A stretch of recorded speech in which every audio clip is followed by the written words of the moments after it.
Hello, c'est Gomar, bienvenue sur ma chaîne. Aujourd'hui, j'avais envie de vous parler d'un des films les plus attendus de cette année, House of Gucci. Father, Son and House of Gucci. Le film est sorti le 24 novembre dernier et a été réalisé par Ridley Scott. House of Gucci marque les 100 ans de la création de la maison par Guccio Gucci en 1921. C'est un drame biographique qui est adapté du livre The House of Gucci, A Sensational Story of Murder, Madness, Glamour and Greed. House of Gucci commence par la rencontre entre Patrizia Reggiani et Maurizio Gucci dans les années 70 et raconte en fait le déchirement de la famille Gucci jusqu'au meurtre de Maurizio Gucci en 1995, commandité par son ex-femme Patrizia Reggiani. Le film montre en fait les différents membres de la famille Gucci complotant les uns contre les autres pour obtenir pouvoir, argent et contrôle de la maison Gucci. Patrizia Reggiani est incarnée par Lady Gaga et Maurizio Gucci par Adam Driver. Jared Leto est Paolo Gucci, le cousin de Maurizio, et Al Pacino est Aldo Gucci, le père de Paolo. Salma Hayek incarne la voyante et amie de Patrizia, et Camille Cotin, Paola Franchi, la nouvelle compagne de Maurizio. Le film se décrivant comme autobiographique, j'avais envie de voir si le réalisateur s'était vraiment basé sur des faits historiques réels ou s'il avait pris beaucoup de liberté créative et avait beaucoup romancé pour ajouter du drama. Is it me? Am I the drama? I don't think I'm the drama. House of Gucci étant basé sur un livre, on peut s'attendre à quelques approximations. D'ailleurs, les héritiers de la famille Gucci ont menacé de porter plainte contre le film car il les dépeint sous un mauvais jour. Plongeons un peu plus en détail dans le film pour déterminer le vrai du faux, et à la fin je vous parlerai aussi un peu des costumes portés par Lady Gaga. Au début d'House of Gucci, quand Patrizia rencontre Maurizio, Maurizio est décrit comme quelqu'un d'assez timide, assez renfermé, pas vraiment intéressé par Patrizia. C'est elle qui l'invite à des dates, limite elle le force, elle le suit dans la rue pour faire comme si elle le rencontrait par hasard. Ça c'est totalement faux, en fait c'est Maurizio qui était intéressé par Patrizia à la base, c'est lui qui la draguait et qui lui offrait des cadeaux très coûteux pour attirer son attention. House of Gucci présente Patrizia Reggiani comme une jeune fille issue plutôt d'un milieu modeste.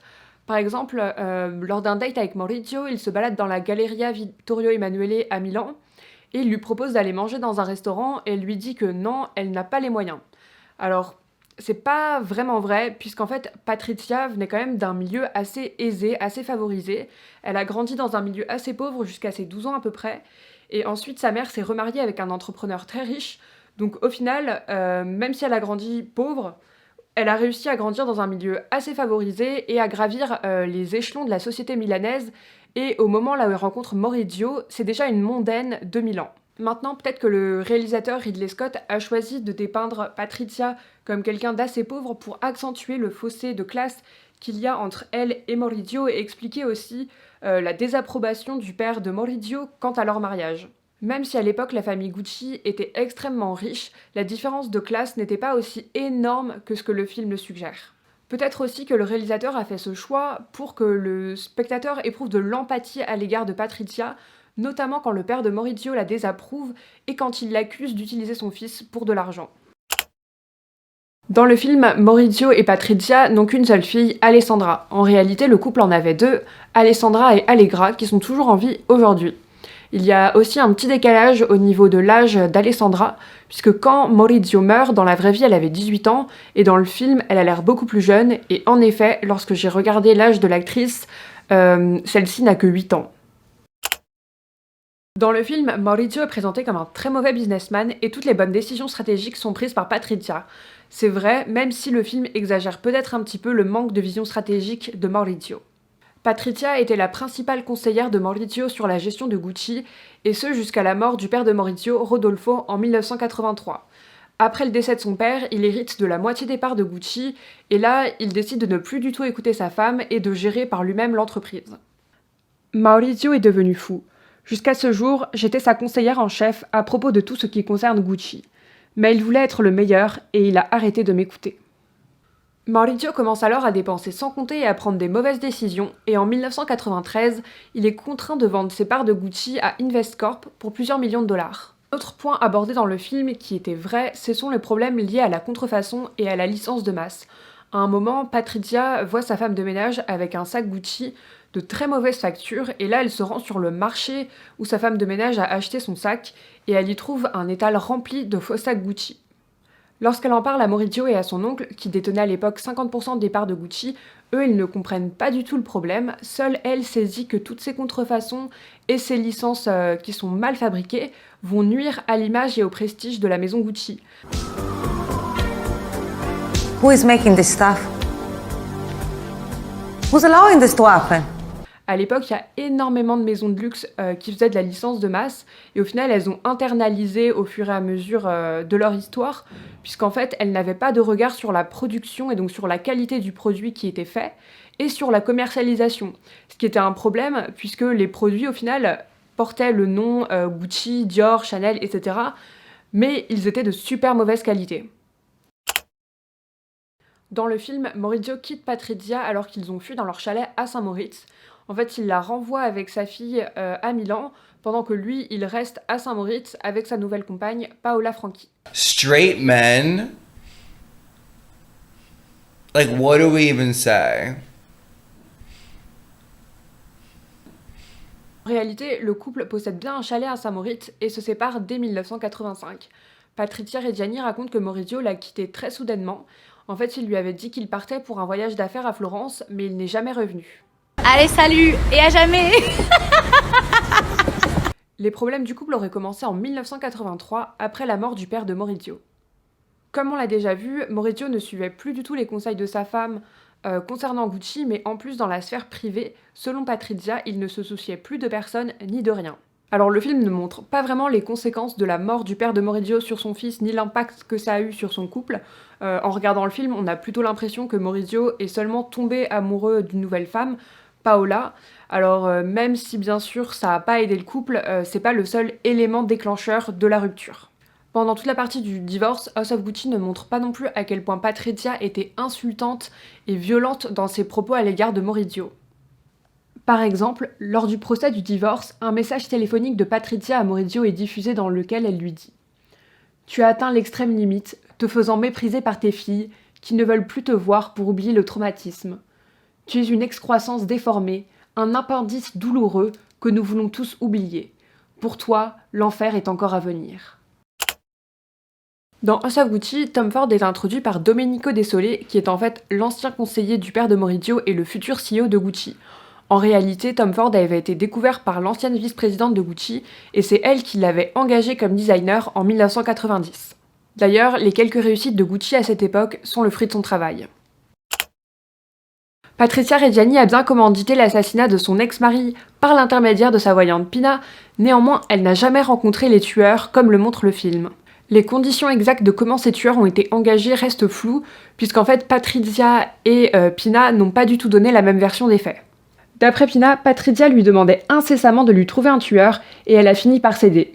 Selon Patrizia, Pina avait pris les devants et trouvé un tueur, puis lui a fait du chantage pour qu'elle les paie. Maurizio est vraiment décédé sur le front de porte de son bureau et il y avait bel et bien un portier présent sur la scène à ce moment-là. Là, le film est vraiment très fidèle à la réalité des faits, puisqu'en fait le portier a survécu aux 2 coups de feu qu'il a reçus dans le bras, et il a donc pu témoigner. En me renseignant un peu plus sur la personnalité de Patrizia Reggiani, j'ai rapidement compris qu'en fait toute sa personnalité et toute sa vie reposaient sur Gucci et sur le fait d'être une Gucci. D'ailleurs, son surnom c'était Lady Gucci. Ça peut un peu expliquer pourquoi elle s'est sentie totalement désemparée quand Maurizio l'a quittée et en plus l'a écartée de Gucci, et donc pourquoi elle en est arrivée à le tuer. Giusy Ferré, une journaliste de mode italienne, dit à propos de Patrizia « Tout ce que Reggiani était venait du fait d'être une Gucci. C'était sa personnalité entière, même en tant qu'ex-femme. Elle était furieuse contre Maurizio pour avoir vendu ses parts de l'entreprise. » Même après sa sortie de prison en 2014, elle déclare dans le journal La Repubblica qu'elle souhaite retourner travailler pour la maison. « Je me sens toujours comme une Gucci. En fait, je suis la plus Gucci de tous. » Dans le film, on voit bien que Patrizia est hyper impliquée dans le business Gucci. C'est elle qui encourage son mari à y travailler et c'est elle qui est derrière tous les stratagèmes pour écarter les autres membres de la famille Gucci. House of Gucci retranscrit plutôt bien la personnalité de Patrizia. Par exemple, en 2002, elle déclare sur une émission de télévision italienne « Je ne me considère pas innocente, je me considère non coupable. Mais dans le non coupable, je dois admettre avoir fait trop d'erreurs. » Et dans le film, une scène est inspirée de cette réplique. I don't consider myself to be a particularly ethical person, but I am fair. Les costumes que Lady Gaga porte traduisent l'évolution du personnage au cours de l'histoire. Au début, avant d'être une Gucci, Patricia porte des tenues assez simples et sobres.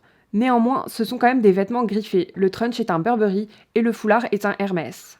Après son mariage avec Maurizio et son intégration au sein de la famille Gucci, son style devient de plus en plus glamour. Lady Gaga porte beaucoup de bijoux opulents et des fourrures. C'était réellement le style de Lady Gucci. Jency Yates, une des costumières du film, explique dans une interview au Women's Wear Daily: dans les années 70, les créations de Gucci étaient ce que j'appelle rondes et marrons. Il y avait beaucoup de tweed et le style était assez conservateur. Pour être honnête, Patricia Reggiani ne portait que très rarement du Gucci, elle portait du Yves Saint Laurent, du Dior, mais évidemment les sacs, les ceintures, les accessoires étaient Gucci. Dans cette interview, elle dit aussi s'être inspirée du style de l'actrice italienne Gina Lollobrigida. Elle explique aussi que Lady Gaga était très impliquée dans l'assortiment des vêtements, accessoires et maquillage de son personnage. Par exemple, c'est elle qui a choisi cette robe à pois Yves Saint Laurent pour cette scène avec Paolo Gucci.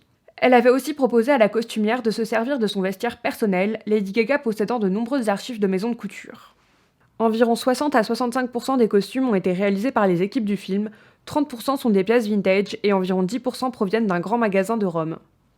Certains looks que Gaga porte durant le film sont clairement inspirés de vraies tenues de Patricia Reggiani, notamment celles qu'elle porte au bal costumé lors de sa rencontre avec Maurizio. La robe n'est pas exactement la même, mais on retrouve les nœuds sur les épaules, le décolleté plongeant et de grands gants noirs.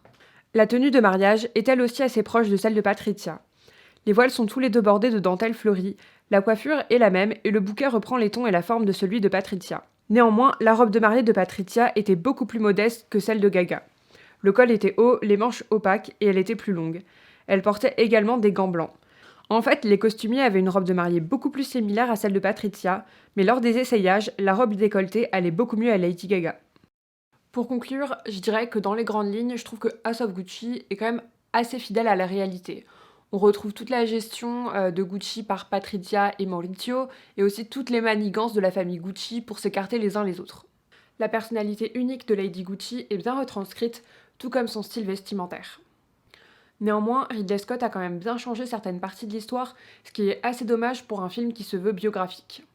Aussi, j'ai trouvé la chronologie assez floue, il y avait très peu de dates qui étaient notées, et en fait, comme le film se déroule sur une vingtaine d'années, des années 70 au milieu des années 90, des fois on est un peu confus. Moi, quand je regardais le film, des fois je savais pas si c'était passé quelques jours, quelques semaines, quelques mois ou quelques années entre certaines scènes, donc c'était assez confusant. Ensuite, House of Gucci n'est pas vraiment un film sur la mode, mais plutôt un drame familial.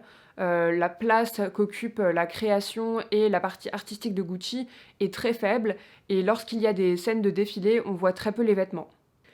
J'ai bien aimé que House of Gucci montre un versant beaucoup moins glamour du luxe et de la mode que celui qu'on a habituellement. Là, on voit une famille qui se déchire, se trahit et s'entretue pour le pouvoir et l'argent. La réalité derrière la façade luxueuse de Gucci, c'est la tristesse d'une famille détruite. C'est tout pour moi aujourd'hui, j'espère que vous avez aimé cette vidéo. En tout cas, si c'est le cas, n'hésitez pas à vous abonner à ma chaîne et à mettre un petit pouce vers le haut juste en bas de cette vidéo. Ciao!